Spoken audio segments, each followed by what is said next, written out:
Hello, everyone. This is Eric Pennington with the Spirit of EQ, and welcome to the Spirit of EQ podcast. Life is a journey. Spirit of EQ helps shape and guide the road ahead for individuals, leaders, teams, and organizations striving to realize their full potential through emotional intelligence. Spirit of EQ is a coaching and consulting company that assists individuals and businesses to reach their full potential by developing emotional intelligence. In business, managers and leaders recognize the value of training to develop leadership skills.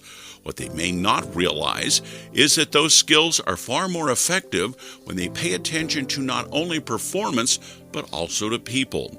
Emotional intelligence is a crucial skill because people drive performance and emotions drive people. Today we have a very special guest, Leanne Lander, owner of Artnology. Joining me as always, Jeff East with the Spirit of EQ. Hi, Jeff. How are you? Hi, Eric. Hi, Leanne, and all the people listening. Hello. Leanne, it's great to see you. Thank you. I'm so glad to be here. Yes, I said this before we started, that this might be one of the toughest episodes for me because we've had discussions around your background in art and creativity, and I'm thinking, oh my gosh, how am I going to keep this to a normal episode time? So, audience, be aware there might be a part 2 with Leanne. So, and if it gets hard, Jeff's going to keep me in line, I know. So, anyway, now full disclosure, Leanne. See, I'm letting you know out front. So, Leanne, let us start with a little bit about your background and how you maybe got to doing what you do now, and then we'll kind of unwrap a bit around what it is you're doing right now and how it's helping people and moving the needle for organizations too. So a little bit about your background. Sure. So I spent a lot of years in the corporate world, just working different. You survived. And I did survive, barely. But, I stayed in there long enough to see a lot and understand the problems that the corporate America wrestles with. Right, right. And so, I was at, some large manufacturing environments, and I worked my way, into lots of different positions. So I really got to see the entire supply chain from the beginning to the end. And I learned so much, which was really a crazy thing because my degree is environmental. So it was such a crazy world. Yeah. I couldn't get a job in that field, unfortunately, at that time. Mm-hmm. So, I did this thing called logistics, and I really didn't understand what that really meant until I was thrown into the fire. And right. I learned, obviously a lot in those 25 plus years. I saw a couple different things. But over time, I've always been a creative person. Mm-hmm. And so here I am in this role of like real analyst kind of positions, quality management, and these kinds of things. So I have that strong suit as well, but I was really missing creativity. And I saw a huge void of creativity within corporate America. And so slowly I was getting pulled back into this world because when I was young, I wrote music and I did all these different things. And as you get older, you just, you kind of put all that aside to be the big girl and, pay the bills, So that's what I did. You have to be a grown-up. You have to be a grown-up. So as I started being pulled back into this world of creativity, it caused a big diversion. It was just these things don't sit well together, creativity and corporate world. Yeah. And what I started finding out about myself is I really love polar opposites. I love finding how these polar opposites can actually fit together. Mm-hmm. I think it's a very interesting dynamic. Mm-hmm. So even in my solo artwork that I do, you'll see like an abstract painting with gears in it, showing the weird juxtaposition of chaos and order. So I'm cutting you off in the middle of your giving of the bio, but I knew this was going to happen because what you just said to me is so intriguing. Is this idea that you were looking for, maybe musically speaking, I'm going to reference there, a harmony between the two? So true. That's a really good way to put it. Okay. And I am a girl of harmony. I will sing it all day long. And I guess as these undercurrents kind of weave their way into these different aspects of our life. So while I was very confused myself about what do I do with these very polar opposite things in my life, it started organically kind of weaving themselves together in a very interesting way. So I started following, this world of art. I started creating art on the side and all this kind of stuff. And I realized as I was creating my own art that I was seeing everything in analogies, because I've always seen the world in analogies. And as I was creating this art, I saw the layers and the depth and all this meaning in everything that I was doing. It wasn't just, at first it was just kind of like playing with paint, because I really felt that drive and to do this. Right. But then as I started finding my own style, which takes a while, first of all, it started emerging, and I started realizing I am really putting into visual way of trying to say the words of this cohesive story. So when I realized what I was doing, and I started missing, because I exited the corporate world to pursue art. After a certain point, I was able to just kind of do that. I started kind of surprisingly missing the corporate world, which I didn't see coming either. And so I'm like, how do I then take these concepts that I'm doing in art? There's a message here. Deciphering this code of what the art is trying to tell me, it was all very weird. I started realizing that what the purpose of all of this is to show in a visual management kind of way and speak to corporate, companies and everything in a way that they haven't been approached about it before. Because, a lot of these classes and training on diversity, on, leadership management and personality styles and all this kind of stuff, it's all usually a person in front of the room kind of talking to you. There might be a couple activities and maybe some tests you take and everything. But what I started realizing is that I can take people through these activities, and they can either do the art, or I can show them the art, or we can use photography as a platform. There's lots of different options here, which is really nice, because depending on what the corporation is needing and what their problem is, I can decide what is the best activity to take them through. But by using these tools, people think that they are focused on something intangible and unthreatening. It's non-threatening, basically, because they're playing with paint, or they're off taking photographs, or they're doing something activity-driven that has nothing to do with diversity or team building or anything.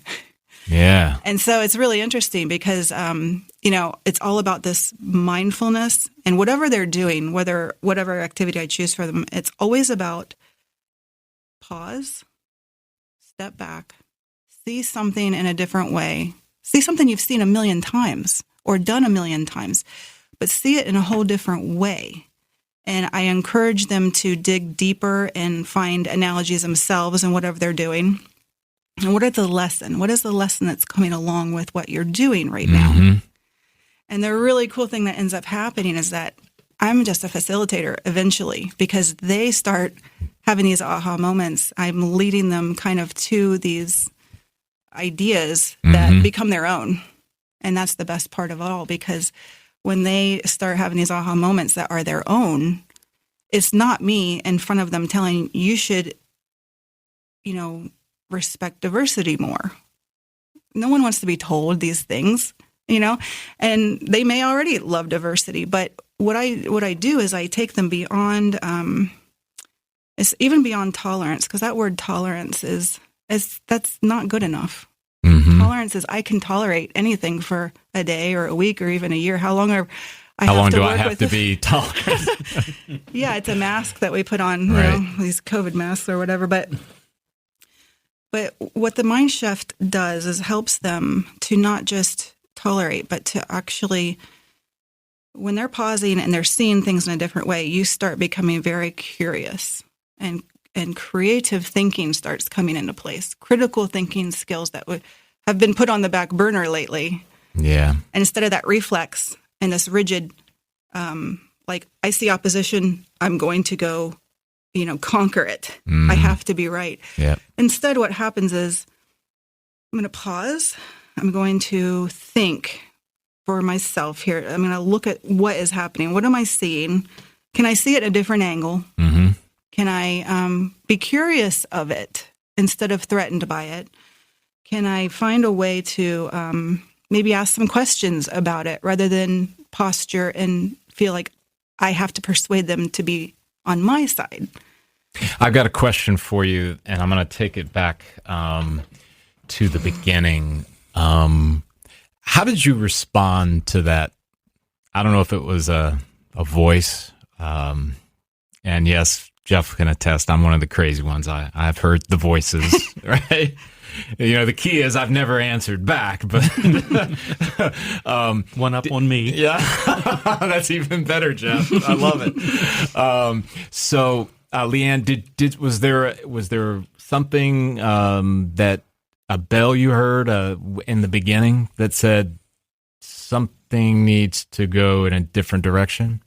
Tell us a little bit about that. For me, the message has been finding beauty in the chaos. And lately it's turned into finding beauty in the opposition, which is a little even step further. Right. But about 10 years ago, I started doing macro photography out of a need to not hate Ohio. I was stuck in Ohio, Right. and I thought nothing beautiful is in Ohio. I want to live Especially in in the Costa wintertime? Rica. Oh, especially. Gray and brown, all the gray and brown you could ever want. So much dead. And it became, I was that seasonal disorder, whatever you get. Yes. I was like crashing hard. I hated it. I was becoming this resentful, angry Ohioan. Right, right. And so I thought, I have got to make a change, you know, and it was an intentional moment where I shifted, and I was almost like a scavenger hunt that I started for myself. Like, I'm going to go out and find beauty right where I am. And I didn't think I was going to find it. I was actually just very skeptical myself. I'm like, and I brought some examples for you to see later. What I ended up finding was amazing. And it was, I decided to go out like a curious kid, you know, like I'd watch my own daughters. And I'd see the way that they would, you know, bend down real close to things and see these things and in a different way and be so awestruck by, you know, a bee and a flower and all that kind of stuff. So that's where it kind of started for me. I started making this shift and finding this beauty in the ordinary. Yeah. Extraordinary beauty in the ordinary and showing other people. You know, that was my thing. I was like, look what I found today. And what I found is that other people were like also amazed. Because these are things we saw every day. Just dewdrop on a piece of grass. Nothing like this is not Hawaii with the big, you know, waterfalls or anything like that. We're talking about in anyone's yard. You go out there and you can see this. And you know what's interesting, as you mentioned that too, Leanne, and Jeff, I'm not going to fail you because I'm going to bring a musical reference. Every I was hoping episode. so. He counts on me for this. It's not always him. Right, that's true. So yes, take some blame Yeah. too. All right, but I'm thinking of a song from Crowded House, and that's a band from the probably late '80s. I'm sure. English. Neil Finn, from New Zealand, I believe that's where New they're Zealand, from. okay, yeah. Because Neil Finn's a songwriter, wonderful voice. Mm-hmm. So the name of the song by Crowded House is Fingers of Love. There is a line in the song that says something to the effect of seeing every blade of grass shiver in the wind. I love that song, right? And it was just like, I got it on my playlist and I'm going out for a walk and it is one of those Ohio winter days and I'm out and I'm paying attention to the grass and the wind blowing it. Yeah. And Leanne, I don't remember ever a time in my life where I even paid attention, purposeful paying attention to go, that's blades of grass shivering, blowing in the wind. And when you said that, that's what it triggered me. I'm going, I remember that. Yeah. And I got to tell you, because I, like you, had this corporate background for a lot of years. If you would have came to me during my corporate career and said, hey, did you know that when the grass encounters the wind, it kind of makes it look like it's shivering, Eric? I would have said, thanks for that. I got a meeting. Yes. Exactly. Don't bother me again. And I may not have gone that far, Jeff, but I probably would have said, I don't have time. Now, I don't know what your experience was with corporate America and your exit. Mine was rather Roman Senate-like. So I got showed, it was very political and all the messy stuff that comes with that. But one of the things that I made a sort of a vow to myself was that I was no longer going to take for granted moments. And it didn't happen overnight. I mean, it wasn't like, oh, immediately now I appreciate every moment. No, it was tough. Oh, yeah. Because I had those neural pathways, Jeff, right? That said, you know what? You don't have time. You've got to get working on something. Oh, you don't have time. You've got to make that phone call. And over time, I learned that, you know what? And I'm getting fast forward today, Leanne, is that today I pay attention to blades of grass shivering in the wind because that's where the gold is. One of the things that I found that fascinates me, and it's hard to explain to people, is urban exploration. Ruin. How can you enjoy going out? And I don't get to do it very much, and I've got some pictures. I probably should figure out where to post them. Of why is it fascinating to you of an abandoned house? Right. And I go, imagine everything that went on in there. That's what makes me do that, because, okay, it's an abandoned house, but what was the family like that lived in there? Wow. What happened that caused it to be abandoned? So it's looking at things from a different perspective. An abandoned house should be just a sad thing, but use your imagination. You're really hitting it right there, both of you. And it's all about those asking the questions, the 5 whys in these, different areas. Because yes, the corporate world is so time. I don't have time for that artsy hoopla, witchcraft stuff, whatever you're into. Yeah, you're one of those. Yeah. Well, we hear the same thing about emotional hoopla. Right. Yes, and it's uncomfortable, and it's definitely just not in that world. And then the curiosity thing that you're talking about, Jeff, is like it's absolutely about that. It's about asking questions about the what ifs and making these interesting possible stories up in your mind. And even when you're looking at the blades of grass and the nature, it's just pausing to really see like something in a way that you've just not considered it before. How important. I mean, there's billions of blades of grass right there in front of you. We've been trampling on them over, all the years. And there's that idea too, the idea of the beauty and the overlooked. If you ever feel insignificant, and this is what helped me. And these are the unexpected shifts that happened to me as I started doing this, finding the beauty in the ordinary items and man-made objects, which is really cool that you said that. I want to sidebar with that in a minute. Okay. But when you stop to find that, you start realizing the beauty within yourself and other people that you probably overlooked. You start realizing there's more to all these things. Like I've taken pictures of a drop of water on my pavement in the driveway. And as I got closer, what I like to do is I start from very far away. Yeah. What you would normally see in a quick corporate world view. I'm off to a meeting. I just see drops on the driveway. I'm off. Yeah. But what if I stepped a little closer? And then what if I stepped closer still? And so I like to show that progression. Like here I am, wide view, and I'm getting closer and closer until I get to there's a drop. And there's just one drop on this driveway that I got really close to, and it's the Horton here's a Hugh kind of story where you see there's a seed in the water on the driveway, and then within that seed there's a piece of pollen in the seed in the drop on the driveway, and wow, it's a whole different world. So, Leanne, you just you mentioned earlier about diversity and inclusion, right? And Jeff and I have mentioned this on prior podcast episodes. I use this with my clients all the time, that one of the key ways that I think we can address whatever it is you want to use as the problem, inequality, systematic racism, whatever the case may be, Recognizing that this is not an idea that where we can take this and the government will pass a law and then all of a sudden everything gets better. This happens right where you and I are at, where we have influence, right? And I'll tell them that what you must do, and it's not just with racial interaction, it's with everything, is that you need to exhaust curiosity before you move to judgment. Absolutely. Right? Because what you were just saying there, Leanne, is that whole idea of, well, what do I see? Now, when I get closer, I see, well, wait a minute, it's not just a raindrop, there's a seed. And it's not just a seed when I look closer there, because that's like human beings. On the face of it, I may say, those people don't. Right. Well, instead of going, see, there's another racist, don't. Stop. And an audience, I know this is tough work.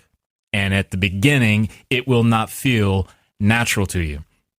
But just try it a little bit. Instead of maybe writing that person off to being a racist, you go, I want to ask him just one question. I'm really angry right now because I didn't like what he said, and I'm just going to ask.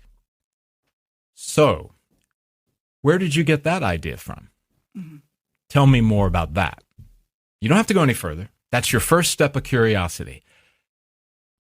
Maybe they're going to surprise you and go, well, my dad always told me. Boom. Clue for you. This may not be someone who's actually adopted this as theirs. They may be living out their dad's life. I mean, all this stuff. And I think that's part of this problem is that we're not curious enough. Oh, absolutely. We just want to go, okay, you said it, you're that, now, next. You said it, you're that, next. And we want to keep moving. And we're missing so much. So your analogy around that raindrop, I think illustrates this thing about curiosity and about the diversity thing. So thank you for that. Yeah. And you said something earlier too that was really, I had to circle it because you're right. It doesn't happen overnight. This curiosity, it requires training, hardcore training. Like if you want to, get your muscle on and everything, you're going to be at the gym every day for hours. I can honestly say that even 10 years ago when I started going out to find beauty, it was not easy and it took training. And that has then, taken on all these different facets and to the point where now, yes, instead of being, you said something about the curiosity factor. It's so true. I even had that written down beforehand because curiosity has to be more important than being correct. That's much better said. Yes, exactly. Yeah. And I think it's that search, right? To go to judgment, we want to be correct. If I'm right, I don't need to do anymore. Yeah. You don't even know anymore. I already have all the answers. Yeah. So I'm done. Right. But if you're curious about it, one, you have to give up your correctness. Humble. You have humble. to be, yes, humble. Humility. And hear me out, right? I mean, at the end of the day, no one is saying, to those of you in the audience, no one is saying you can't make a judgment. Because at some point, yes, you will have to make a judgment. Yep. But wow, think of how much more powerful, how much more robust the judgment will be and how more likely it to be correct after you've exhausted these things. Leanne, you just mentioned something about training. And in the work that we do when we work with clients or even prospective clients, the inevitable comes, well, how long, how much, blah, blah, blah. We tell our prospective clients, we need a long time with you. Mm-hmm. We need to be able to come alongside of you, not just for an event, not just for a session, but we need to walk beside you as you are moving to behavior change because it is not going to happen naturally. We could record a podcast about how to fix diversity and inclusion issues, right? Or how do we fix racism or whatever. And maybe it's researchable and yes, if you do those things, it'll solve it. But guess what? When the three of us walk out, my ghost will start to speak in my ear. Well, Eric, you remember what your dad used to say about that? Leanne, maybe somebody from your past would go, you might want to wait on this. And audience members, right? What voices would you hear? What messages have you made agreements with that will impact it? So if I come in or we come in and do a one-off for you, it may feel good in the moment. But if you really want behavior change, you really want to get to a place where looking at the drop of water and then looking for the next thing and getting deeper and closer, that takes time. Absolutely. It takes time. I'm so Yeah. glad you mentioned that. And that's why the program that I've created, probably similar. I mean, is just that it has people do an activity over and over and over in different methods and different focuses. Like you had mentioned the house, which is really good. I said I'd circle back to that because it's true. I have people start out with like nature, something really easy that, anyone can go find nature right in front of you and pretty much find beauty in it. Right. No matter how much in a hurry you're at. Like the corporate Yes. version, some people like, and that's funny because some, you see different levels of participation. Some people are all gung ho about this and other people are like, let's just get this over with, you weird person. Right. This stupid activity. I have meetings, and so we start out with this nature thing because everyone can find that. But then we move on to man-made structures. I have them find beauty in man-made structures. And then I have them find beauty in maybe another person. And then I have them find beauty in themselves. So we build on these things and they get progressively tougher. And then when I have them do these activities, it's not just go find the pretty picture and then, be done with it. And when you're finding beauty in yourself and other people too, I ask them to dig a little deeper. Don't just go find, get a picture of your favorite person in the world. That's so easy. Maybe find a picture of someone that's challenged you in your life, or maybe, has given you a little pause to Yeah, find Leanne, beauty in that person. Can I ask you around that?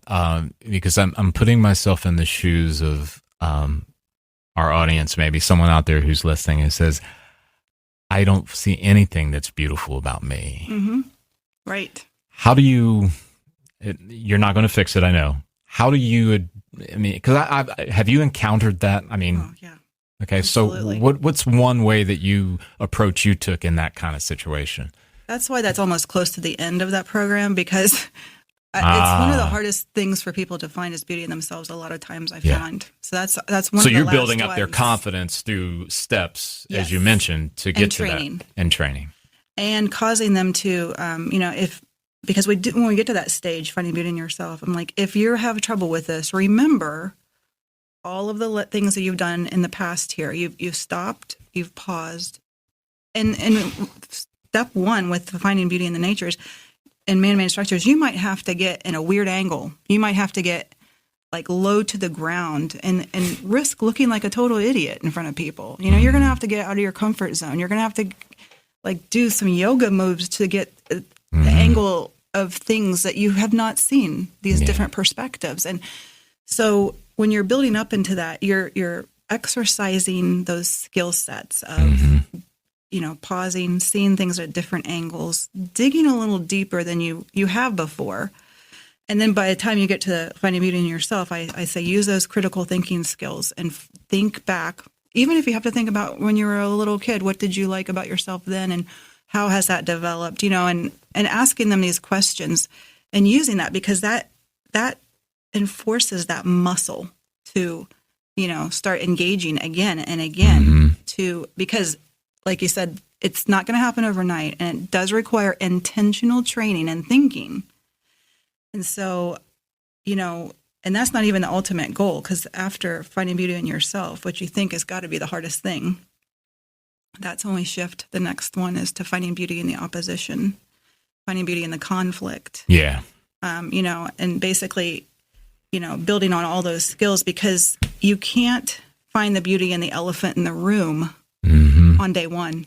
Well, I'm so glad that you mentioned about the progression of growth because as I'm sure you guys realized, you're not going to walk out tomorrow and then be curious about a racist. You're not going to do it. However, the hope is that you're building up that muscle to where eventually, you can have a conversation, a difficult conversation with someone who maybe is of a different X or a different Y.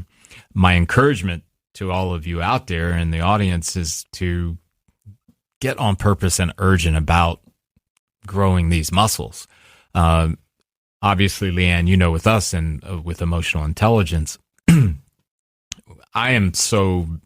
of the things that makes me happiest about this work is that it is learnable. Mm-hmm. This is not locked in stuff. This is not for those who have an IQ of X, or this is not for people who have been educated in Y. It's for those that are willing to show up to practice and put in the work. And it's funny you mentioned that, because a lot of it is unlearning. Oh, yeah. So much unlearning. Jeff, can I get an amen? Yes. Yeah. Yeah. I mean, Leanne, you hit it right on the head. Maybe that's a good launch path. Go ahead, Jeff. You talk about the unlearning, and I've shared this story before. There's so many things that we don't know that we've learned that are affecting us. And this is kind of funny. I was talking with my daughter. She loves to wear Converse Chuck Taylors, those. And I mentioned that, growing up every year, I wanted a pair of those for school, but they were like $12 and the Keds were $8. So mom and dad got me the Keds. And she goes, Dad, you're an adult now. You can buy your own. You're right. I had learned that I wasn't allowed to have Converse Chuck Taylors. Yep. The bird in the cage. You had the key. The door was open. Yeah. Yeah. And she goes, so, yeah, you don't know what you've learned that way. Yeah. So, Leanne, when you think about the work that you're involved in, which I think it's in such concert with our work in emotional intelligence. So we're so happy that you're out there in the arena or out in the field trying to make a difference for people this way. COVID-19, maybe the year 2020 has been a year where I really feel like, and I remember early on in my entrepreneur days when, the objection would be, we're fine with all these soft skills, it's fine. We took them to a class, they went to a seminar, and it was very much brushed aside. And I think 2020 is a year where it's now caught up to business owners and executives that what you portrayed as soft is really, really hard. And it's not too late. Don't get me wrong. My optimism side of me kicks in. Oh, yeah. Because everybody can start. I mean, it's learnable. It's like you can move today. I mean, it'll be more difficult for some than others. But I think this year has been a year that they're now open to it. They're now not so quick to say, oh, it's art. Oh, man, I don't know. No, our people are, they're too busy or whatever. Or emotions.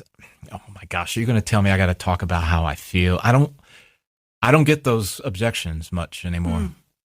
Yeah. Because I think, and maybe you would agree in your work and what you've seen, and I'll just ask the question, do you find that these organizations are more open to things that maybe once they were kind of lukewarm about? Absolutely. And I would say that it's probably more important than ever. I think they're hungry for it. Yeah. Whereas before it was almost like checking a box.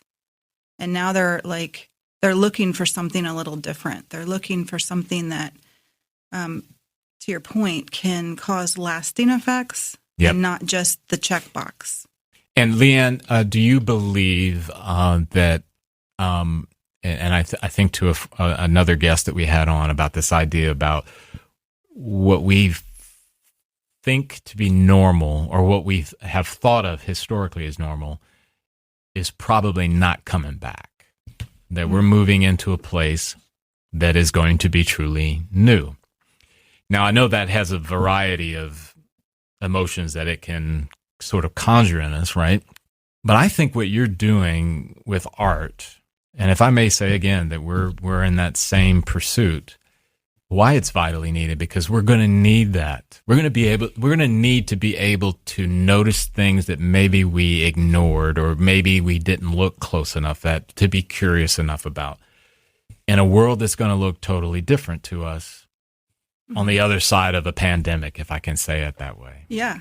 Yeah. And you're really right about, I'm glad the word optimism is really important, because I'll use an analogy. When I started getting into the art world, it was, a lot of fun until I started realizing how much bravery it takes to make that first mark on a canvas, for instance. I got to this point where it started shifting from fun for just experimental purposes for my own to, oh my gosh, I have a commission for someone and I have to meet their expectations and standards. And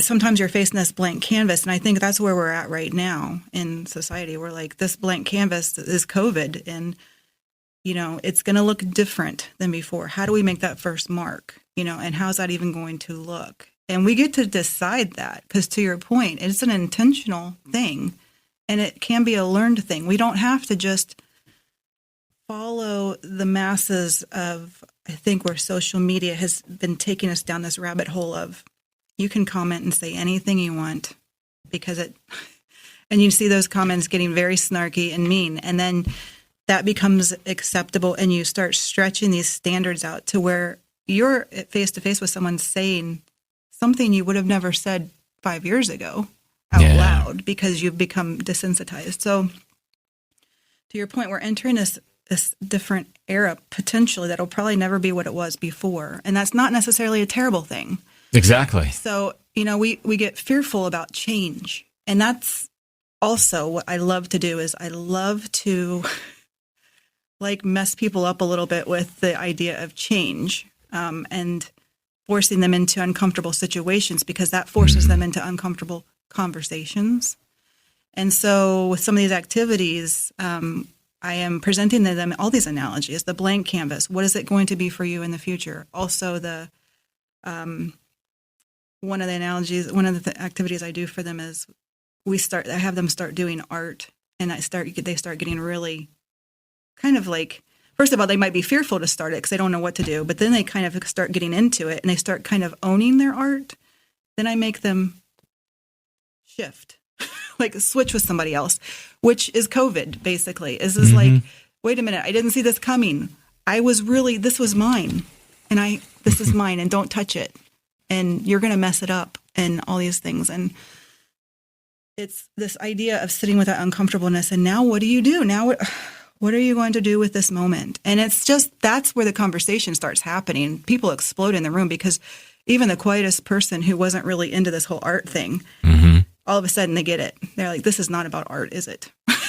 This is about all of these uncomfortable things that we didn't want to talk about, that now all of a sudden they want to talk about all these things.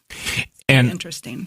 There is, I've mentioned it on previous episodes, there's a book by Ian Cron and Suzanne Sabile called The Road Back to You.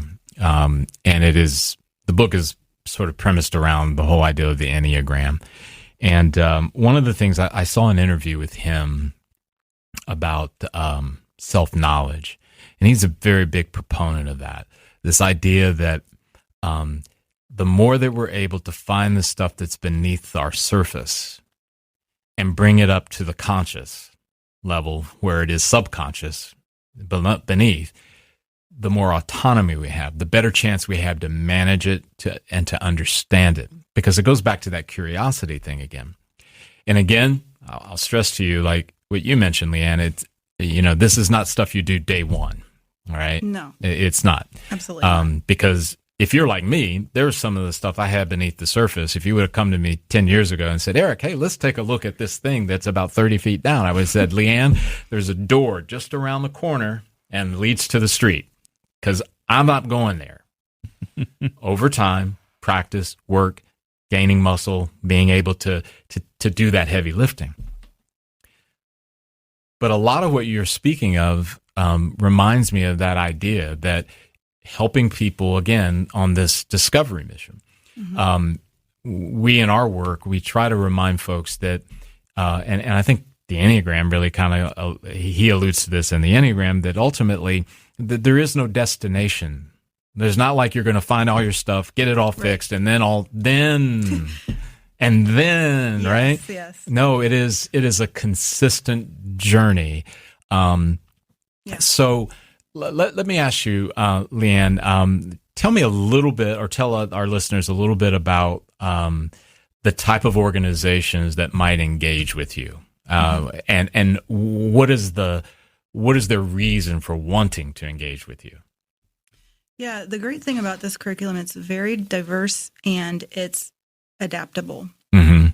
And I've found that actually it surprises me because I had thought originally that I was just going into, larger corporations that already have the budget for this team building thing, because I could fall in the team building category. Right. And then just that diversity and inclusion kind of area. So I can fall into a lot of different categories there. So any corporation that is looking to have some kind of different programming, that would fit the bill. But I also recently have been approached with high schools and different kinds of, entities that I had not even had on my radar. Right. And it's really interesting because, you know what, it fits for them too, because the problem, whatever it is they're trying to solve or talk about, these curriculums and these activities kind of shift and become great conduits for whatever it is they're trying to solve and become, or just catalysts is all they are. And it surprised me how flexible these things, all these activities have become, because we can go to high schools and talk about bullying and diversity or all these different things there. Mm-hmm. But then we can talk in corporations, we can talk about, diversity is a lot of different things. It's not just the black and white. It's ageism. It's, executives versus the floor. Yeah. My goodness, there's a lot of work to do there. Yeah. Love to go there. There's, all the different flavors in between. But then also what I like to do is once you get to that place where you've hit this kind of thing, which you had said something earlier about shifting paths and, this training. Mm-hmm. You really have to do all this work beforehand before you can solve a tangible, huge problem in a corporation. So there's almost two phases to this. So the first phase is, all right, let's break down these barriers. Let's, I used to say the analogy of when I was trying to retrain my brain, it felt like water was going down a certain path. Like I could feel it. Mm-hmm. And it had worn such the path. It was the Grand Canyon, and that was my easy comfort zone. And I had to change everything as far as what I was thinking because of all the unlearned things. I was the caged bird, didn't know I had the key. It changed who I was maybe even hanging around with at the time. I was making a lot of changes in my life to get myself out of this self-made prison. So through all of that, I started realizing I was really creating a new path. And so instead of this going down this, very worn path, I was trying to this thought would come and it would be like, wait, stop. Let's push it over here. Let's come down this positive, weird, uncomfortable way of thinking. Yeah. And it changed everything. To your point, it wasn't overnight that I started noticing all the beauty around me and noticing the beauty in other people and myself. It really took, honestly, years. Well, and there's the, and I try to be as sensitive to that reality as possible. I love to tell the audience that my movement in shedding a lot of this, and Jeff and I talk about neural pathways a lot, that I developed these new neural pathways, and it took me about 6 months, and it was great. It took me years. Yes. And some of that was because I chose a path and a neural pathway that my brain adapted to. Again, we know the brain, a lot of neuroplasticity. It can flex very well for the good or for the bad. Mm-hmm. And I wanted to be different immediately. Right. It's like, oh my gosh, I see the light. I want to change now. Come on, let's get. And then it dawned on me. It's great you created this new neural pathway. Mm-hmm. It's great that you understand you need a new way to go, and it's going to take time. Yeah. Yes. And so important. So important. And, I so love the work that you're doing, Leanne, and I'm so glad that we have you on our platform, because I really believe that the corporations aside, human beings who are trying to figure out how do I navigate waters that look like they were smooth as a lake to turning into rapids to turning, it looks like there's a hurricane, and then it's changing so rapidly. These are the tools. They don't fix things. They don't just make everything better, but they equip us, because there's that theme, and we've talked about it, Jeff, is that how do we become well even though circumstances are not? Right. And that is really important, is it's resiliency. Yes. Really. Yeah, absolutely. It's Yeah. how do you find the beauty in the chaos and the beauty in the ugliness of wherever we're at? Because we can't, we're stuck sometimes. We can't really just move to Costa Rica like I wanted to or whatever. Yeah. You have to.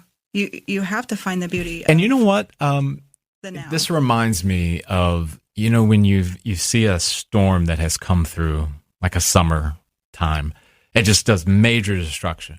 But there's this one oak tree that just remained. It withstood, and its leaves are still intact. It felt it, right? It experienced with all the others, but it managed to remain, And I think so often, Leanne, and in your work and the work that we do, that we're endeavoring to do, is to help people to discover you have some tools at your disposal to be that oak tree.